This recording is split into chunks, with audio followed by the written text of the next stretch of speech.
3월 7일 월요일 농부의 무. 어느 마을에 착하고 부지런한 농부가 살고 있었습니다.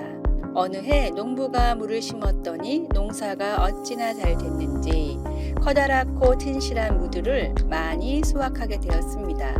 농부는 이 모든 것이 고을을 잘 다스려주는 원님 덕분이라고 생각하고 수확한 무 중에서도 가장 크고 튼실한 것으로 골라 원님께 바쳤습니다. 원님은 농부의 진실한 마음을 무엇으로 보답할까 생각하다 마침 큰 황소 한 마리가 있어 이를 농부에게 주었습니다. 소문은 삽시간에 온 동네에 퍼졌습니다. 그리고 평소에 욕심 많던 농부도 이 일을 알게 되었습니다. 그는 착한 농부가 무를 바쳐 큰 황소를 얻었으니 원님한테 황소를 바치면 더 귀한 것을 받을 것으로 생각했습니다. 그러나 황소를 선물 받은 원님은 그 보답으로 무엇을 줄까 고민하다가 지난번에 착한 농부가 가져다 준 무를 주었습니다. 욕심은 끝이 없습니다.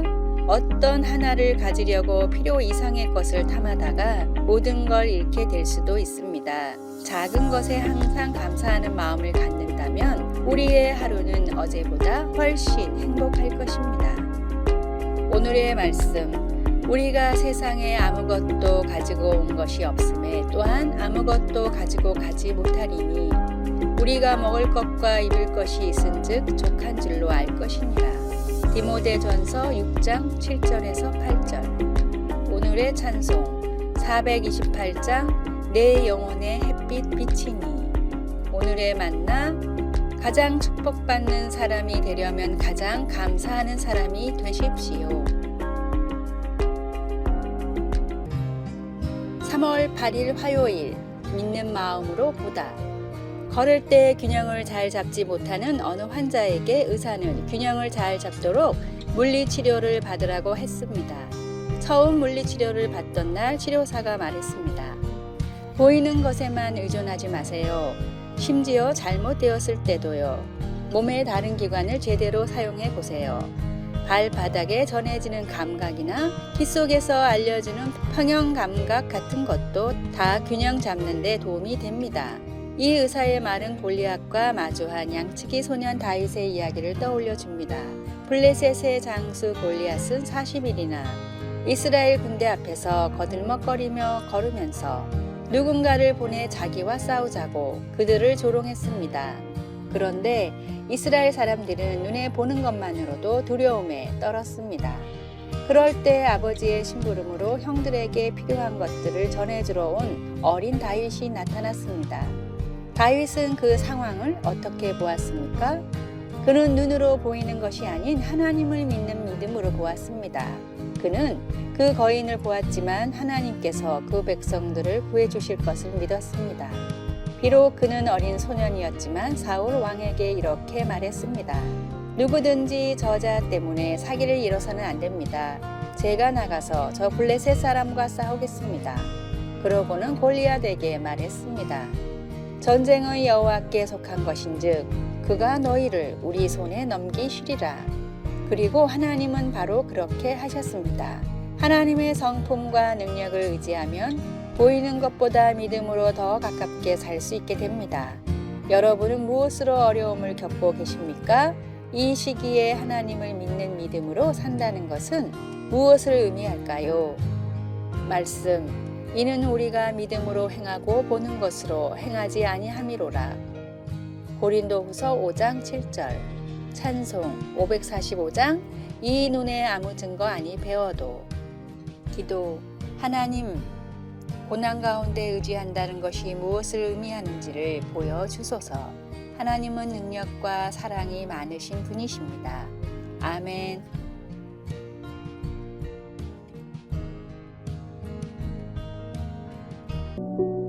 3월 9일 수요일 소용없는 재능.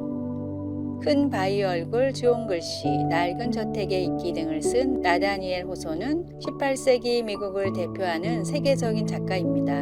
그는 대학 시절부터 소설을 쓰며 작가로 데뷔했지만 문학적 재능을 인정받기 시작한 것은 30세 이후였고 경제적인 여유를 얻게 된 것은 훨씬 나중이었습니다. 그러나 말년에는 미국에서 큰 인기를 끈 유명 작가가 되었고, 따라서 그가 대학생 시절 때 쓴 작품들도 큰 가치를 가지게 되었습니다. 심지어는 후손이 죽은 뒤에도 출간되지 않은 그의 원고들이 발견되었습니다. 이것은 분명 문학적으로 큰 발견이었지만 유감스럽게도 여전히 대부분 출간되지 못하고 있습니다. 후손이 글을 쓰던 시절에는 아직 타작이란 것이 없어서 모두 손으로 글을 썼는데 그는 지독한 악필이었기 때문입니다. 아무리 눈이 좋고 글씨를 잘 판독하는 전문가가 와도 후손의 원고가 무슨 내용인지 알아낼 수가 없어 결국 출간을 포기하게 된 것입니다. 아무리 작품이 좋아도 글씨를 모르면 읽을 수가 없습니다. 또 읽지 못하는 작품은 의미가 없습니다. 이처럼 아무리 성공을 해도 예수님을 알지 못하면 의미가 없는 인생입니다. 또한 구원을 받았다고 고백하지만 변하지 않는 것도 역시 그렇습니다. 주님이 주신 것들을 주님을 위해 사용하십시오. 오늘의 말씀. 하나님은 이르시되 어리석은 자여 오늘 밤에 내 영혼을 도로 찾으리니 그러면 내 준비한 것이 누구의 것이 되겠느냐 하셨으니. 누가복음 12장 20절. 오늘의 찬송 212장 겸손히 주를 섬길 때. 오늘의 만나. 주님과 함께 할 때에만 모든 것이 의미 있는 일임을 알게 하소서. 일과 생활이 궁극적으로 하나님을 위한 헌신이 되게 하십시오.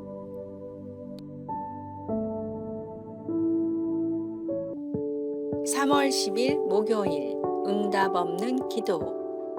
다 왔어요? 아직? 다 왔어요? 아직? 이것은 아이들을 키워본 부모라면 자동차로 가면서 함께 주고받는 흔한 이야기입니다.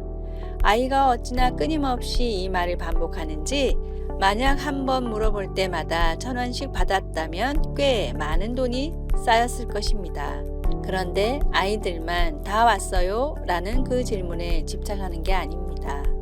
사실 대부분 어른들도 말로 내뱉지 않을 뿐 이와 유사한 질문을 합니다. 그 이유는 다 같습니다. 우리는 지쳤고 눈이 근심으로 말미암아 샜기 때문입니다. 저녁 뉴스에서부터 직장에서의 반복되는 좌절, 끊임없는 건강 문제, 사람과의 관계의 어려움 등에서 비롯되는 모든 것이 우리를 탄식함으로 피곤하게 만듭니다. 그래서 우리는 울부짖습니다. 주님, 이제 다 왔나요? 얼마나 더 가야 하나요? 시편은 그런 피곤함을 잘 알았기 때문에 정직하게 하나님께 그 질문을 드렸습니다. 하나님은 자상한 부모처럼 다윗의 간구를 들으시고 자비롭게 받아주셨습니다. 질문할 때 그 어떤 부끄러움도 없었습니다. 이처럼 우리도 담대하게 하늘에 계신 아버지께 나아가 얼마나 더요? 라고 솔직하게 부르짖을 수 있습니다. 그러면 그분은 이렇게 대답하실지도 모릅니다. 아직은 아니란다. 하지만 거의 다 왔어. 나는 선하니 나를 믿으렴. 지금 몹시 지쳐 주님 얼마나 더요? 라고 묻고 있는 이유가 무엇입니까? 하나님의 어떤 부분이 그분이 신뢰할 수 있는 분이라는 것을 보여줍니까? 말씀. 나의 영혼도 매우 떨리나이다. 여호와여 어느 때까지니이까. 시편 6편 3절. 찬송 363장 내가 깊은 곳에서. 기도. 세상의 무거운 짐 때문에 얼마나 더요? 라는 질문이 생깁니다. 이런 기도까지 기쁘게 받아주시니 감사합니다. 삶 속에서 하나님을 신뢰할 수 있도록 힘을 주소서. 아멘.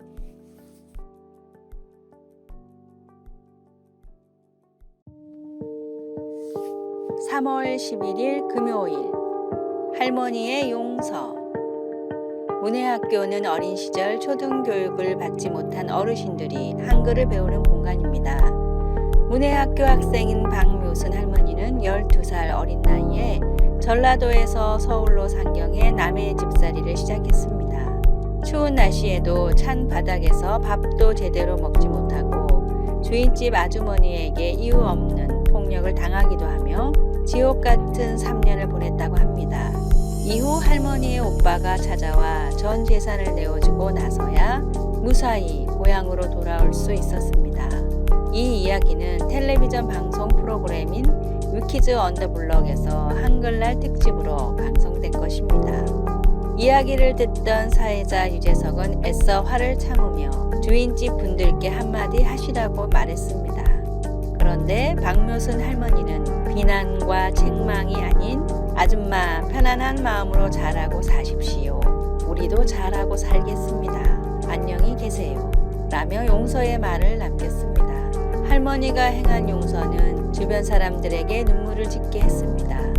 용서는 인간의 본성이 아니기 때문에 우리 안에는 용서의 마음보다 책임을 따지고 누군가를 비난하려는 마음이 먼저 생깁니다.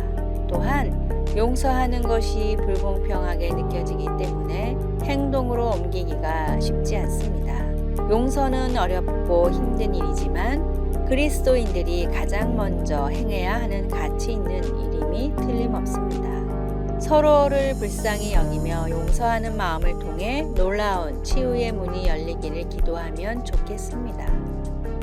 오늘의 말씀, 서로 인자하게 하며 불쌍히 여기며 서로 용서하기를 하나님이 그리스도 안에서 너희를 용서하심과 같이 하라. 에베소서 4장 32절. 오늘의 찬송 301장 지금까지 지내온 것. 오늘의 만나, 사랑하는 에너지보다 미워하는 데 필요한 에너지가 더 많은지도 모릅니다. 미움은 미움의 대상도 미워하는 자기 자신도 불태웁니다. 아래의 빨간색 글자 구독을 누르시어 더 많은 전도의 열매를 맺으시기를 기도합니다.